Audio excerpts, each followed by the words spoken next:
आकाशवाणी गोरखपुर से प्रादेशिक समाचार।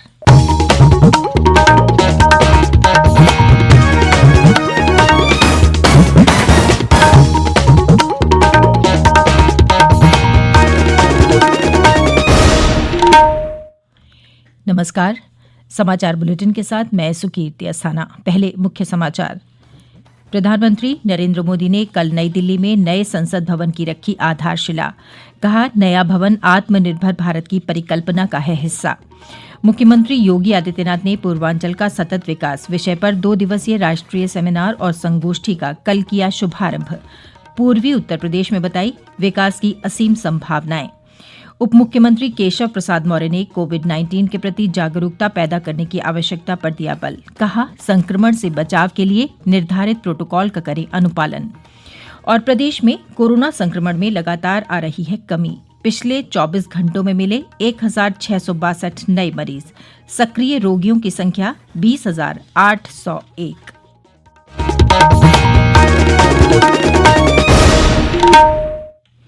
और अब समाचार विस्तार से। प्रधानमंत्री नरेंद्र मोदी ने कल नई दिल्ली में संसद मार्ग पर नए संसद भवन की आधारशिला रखी। विभिन्न धर्मगुरुओं ने सर्वधर्म प्रार्थना की। इस अवसर पर श्री मोदी ने कहा कि नया संसद भवन एक ऐसा स्थान होगा जो 21वीं सदी के भारत की आकांक्षाएं पूरी करेगा। उन्होंने कहा कि यह आत्मनिर्भर भारत के निर्माण का साक्षी होगा। प्रधानमंत्री ने आधारशिला रखे जाने के अवसर को भारत के लोकतांत्रिक इतिहास में मील का पत्थर बताया। भारत में लोकतंत्र एक संस्कार है।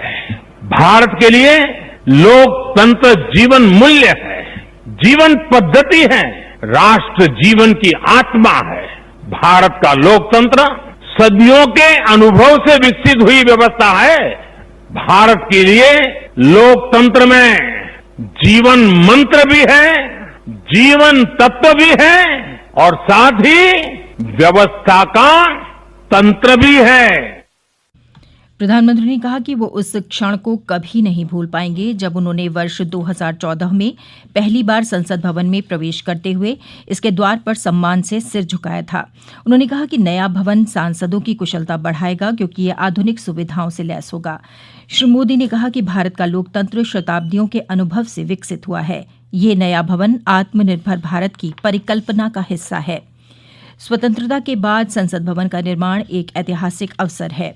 नया संसद भवन वर्ष 2022 में देश की स्वतंत्रता की 75वीं वर्षगांठ में नए भारत की आवश्यकताओं और आकांक्षाओं के अनुरूप होगा। नए भवन के निर्माण पर 971 करोड़ रुपए की लागत आएगी। इसमें पुरानी संसद के मुकाबले अधिक समिति कक्ष और राजनीतिक दलों के कार्यालय होंगे। नया भवन अत्याधुनिक सुविधाओं से लैस और ऊर्जा की कम खपत वाला होगा। मौजूदा संसद भवन से सटी त्रिकोणीय आकार की इस इमारत में सुरक्षा की प्रभावी व्यवस्था होगी। नया लोकसभा परिसर मौजूदा परिसर से 3 गुना बड़ा होगा और राज्यसभा का आकार भी पहले के मुकाबले बड़ा होगा। नए भवन की सज्जा भारतीय संस्कृति और क्षेत्रीय कला, शिल्प तथा वास्तुकला के विविध रूपों के अनुरूप होगी। मुख्यमंत्री योगी आदित्यनाथ ने कहा है कि प्रदेश और पूर्वी उत्तर प्रदेश में विकास की असीम संभावनाएं हैं। उन्होंने कहा कि 3 वर्ष पहले जो प्रदेश के बारे में देश और विदेश के लोगों की धारणा थी वो बदली है। अब यहां कानून और विकास के बारे में कोई प्रश्न नहीं खड़ा कर सकता। श्री योगी कल गोरखपुर में पूर्वांचल का सतत विकास विषय पर आयोजित 2 दिवसीय राष्ट्रीय वेबिनार और संगोष्ठी के शुभारंभ के अवसर पर बोल रहे थे। उन्होंने कहा कि पूर्वी उत्तर प्रदेश सबसे सुंदर क्षेत्रों में है। लोगों की धारणा और सोच यहां के पिछड़ेपन का कारण रहा है। वहीं गोरखपुर में महाराणा प्रताप शिक्षा परिषद के संस्थापना सप्ताह समारोह को संबोधित करते हुए उन्होंने कहा कि अगले वर्ष जनवरी माह तक कोरोना से बचाव के लिए वैक्सीन आ जाएगी, लेकिन जब तक वैक्सीन नहीं आती कोरोना के प्रति सतर्कता बरतनी होगी। उन्होंने कहा कि 2 गज की दूरी और मास्क का उपयोग लगातार करना अति आवश्यक है। उन्होंने कहा कि ऐसा उस नेतृत्व की वजह से संभव हो सका है जिसमें देश के विकास के प्रति प्रतिबद्धता है। इस अवसर पर विधानसभा अध्यक्ष हृदय नारायण दीक्षित ने कहा कि अगर भारतीय इतिहास से गुलामी के काल को निकाल दिया जाए तो वैदिक काल से ही यहाँ ज्ञान के प्रति जिज्ञासा सुनने और देखने को मिलती है। उन्होंने कहा कि इस जिज्ञासा को शांत करने के क्रम में ही भारत को विश्व गुरु का दर्जा हासिल हुआ था। रक्षा मंत्री राजनाथ सिंह ने कल आसियान देशों के रक्षा मंत्रियों की 10वीं बैठक के सिलसिले में आयोजित कार्यक्रम में वीडियो कॉन्फ्रेंसिंग के माध्यम से हिस्सा लिया। अपने भाषण में उन्होंने कहा कि साइबर सुरक्षा आज की सबसे बड़ी चुनौती है। उन्होंने कहा कि आसियान देशों के बीच सीधे संवाद के लिए संचार अवसंरचना का विस्तार तथा इसमें अन्य देशों को शामिल करने के बारे में दृष्टिकोण पत्र को स्वीकृति दिया जाना महत्वपूर्ण कदम है। ये समाचार आप आकाशवाणी गोरखपुर से सुन रहे हैं। उप मुख्यमंत्री केशव प्रसाद मौर्य ने प्रदेश में कोरोना संक्रमण रोकने के लिए जन जागरूकता प्रचार अभियान प्रभावी तरीके से चलाने पर बल दिया है। उन्होंने कल लखनऊ में सूचना और प्रसारण मंत्रालय भारत सरकार के प्रादेशिक लोक संपर्क ब्यूरो के प्रचार अभियान की शुरुआत वाहनों को हरी झंडी दिखाकर की। उन्होंने कहा कि कोरोना वायरस के संक्रमण को रोकने के लिए लोगों के व्यवहार में आधारभूत परिवर्तन जरूरी है। उन्होंने लोगों से आह्वान किया कि कोविड-19 संक्रमण से बचाव के लिए निर्धारित प्रोटोकॉल का अवश्य अनुपालन करें। श्री मौर्य ने कहा कि प्रधानमंत्री नरेंद्र मोदी ने देश को कोरोना संक्रमण से मुक्त करने का संकल्प दोहराया है। उसे प्राप्त करने के लिए प्रचार अभियान की विशेष भूमिका है। उन्होंने कहा कि प्रादेशिक लोक संपर्क ब्यूरो द्वारा शुरू किए गए प्रचार अभियान को प्रदेश सरकार हर संभव सहायता उपलब्ध कराएगी। इस अवसर पर उन्होंने प्रचार अभियान के दौरान उपयोग में लाए जाने वाले पोस्टर, स्टिकर्स, बैनर और अन्य प्रचार सामग्री का भी लोकार्पण किया। ऊर्जा और अतिरिक्त ऊर्जा स्रोत मंत्री श्रीकांत शर्मा ने कल Uttar Pradesh power transmission corporation की समीक्षा करते हुए कहा कि आगामी गर्मियों में संभावित ऊर्जा की मांग के अनुसार सभी व्यवस्थाएं पूरी कर ली जाएं।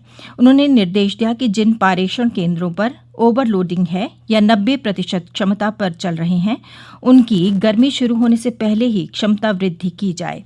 उन्होंने बताया कि इस वर्ष सर्वाधिक मांग 23,867 मेगावाट रही है। उन्होंने कहा कि आगामी गर्मियों में अधिकतम मांग 26,500 मेगावाट रहने की संभावना है।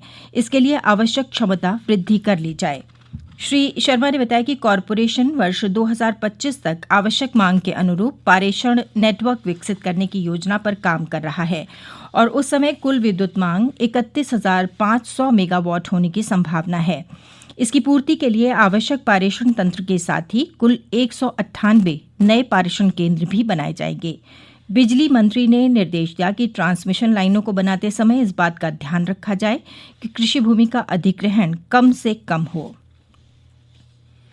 प्रदेश में कोरोना के 1,662 नए मामले मिले, जिसके बाद कोरोना के सक्रिय मामलों की संख्या 20,801 हो गई है। पिछले 36 घंटों के दौरान 1,495 मरीज कोरोना से ठीक हो गए। प्रमुख सचिव चिकित्सा और स्वास्थ्य आलोक कुमार ने कल लखनऊ में संवाददाताओं को बताया कि अब तक राज्य में कुल 5,32,349 मरीज कोरोना से ठीक हो चुके हैं। उन्होंने बताया कि प्रदेश में एक दिन में 1,67,724 कोरोना नमूनों की जांच की गई। उन्होंने कहा कि केंद्र के दिशा निर्देशों पर प्रदेश में कोविड-19 के टीकाकरण की तैयारियां जोरों पर हैं। वैक्सीन के समुचित रखरखाव और कोल्ड चेन तथा वैक्सीनेटरों के प्रशिक्षण की कार्यवाही तेजी से चल रही है। मानवाधिकार दिवस के अवसर पर कल प्रदेश में विभिन्न स्थानों पर विविध कार्यक्रम आयोजित किए गए। ये दिन मानवाधिकारों की सार्वभौमिक घोषणा के उपलक्ष्य में हर वर्ष 10 दिसंबर को मनाया जाता है। संयुक्त राष्ट्र महासभा ने 1948 में इस घोषणा को विश्व में मानवाधिकारों की रक्षा के लिए मानक उपाय के रूप में स्वीकार किया था। इसके तहत मानव गरिमा, समानता तथा अपरिहार्य अधिकारों को विश्व में न्याय, स्वतंत्रता और शांति की बुनियाद के रूप में स्वीकार किया गया है। इस वर्ष मानवाधिकार दिवस का विषय कोविड-19 महामारी से संबंधित है।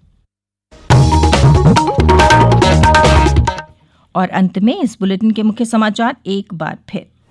प्रधानमंत्री नरेंद्र मोदी ने कल नई दिल्ली में नए संसद भवन की रखी आधारशिला। कहा, नया भवन आत्मनिर्भर भारत की परिकल्पना का है हिस्सा। मुख्यमंत्री योगी आदित्यनाथ ने पूर्वांचल का सतत विकास विषय पर 2 दिवसीय राष्ट्रीय सेमिनार और संगोष्ठी का कल किया शुभारंभ। पूर्वी उत्तर प्रदेश में बताई विकास की असीम संभावनाएं। उप मुख्यमंत्री केशव प्रसाद मौर्य ने कोविड-19 के प्रति जागरूकता पैदा करने की आवश्यकता पर दिया बल। कहा, संक्रमण से बचाव के लिए निर्धारित प्रोटोकॉल का करें अनुपालन। और प्रदेश में कोरोना संक्रमण में लगातार आ रही है कमी। पिछले 24 घंटों में मिले 1,662 नए मरीज। सक्रिय रोगियों की संख्या 20,801। इसके साथ ही समाचार बुलेटिन समाप्त हुआ। नमस्कार।